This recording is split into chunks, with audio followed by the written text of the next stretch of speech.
Le procès pour agression sexuelle de Gérard Depardieu s'est tenu fin mars au tribunal correctionnel de Paris. À l'issue de 14 jours d'audience, le procureur a requis 18 mois de prison avec sursis et une amende de 20 000 € contre le comédien.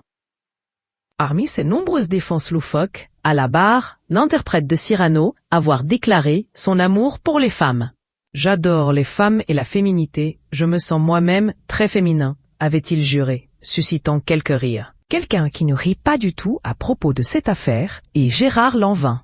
Accordant une interview au TV Mag du Figaro, l'acteur de 74 ans s'est montré dit très touché.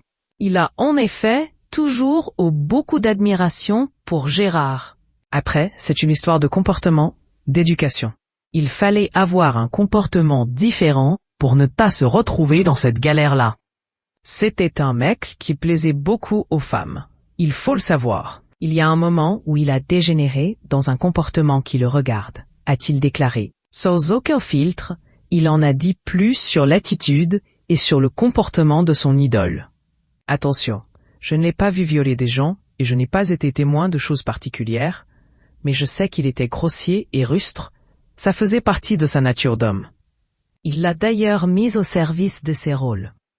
Le journaliste a cherché à savoir si le comédien soutenait son confrère. Là aussi, le principal concerné a offert une réponse sans ambages. « Je me fous de Gérard Depardieu.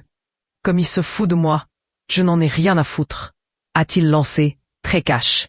Il y a très longtemps, Gérard Lanvin avait déjà donné son avis sur le monstre aussi sacré que déchu du cinéma français.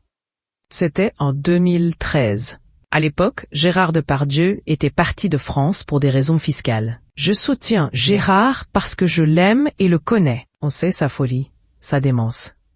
C'est un ogre généreux et dingue. Un mec comme lui, cela arrive une fois tous les 40 ans. Alors respectons sa démesure et sa folie.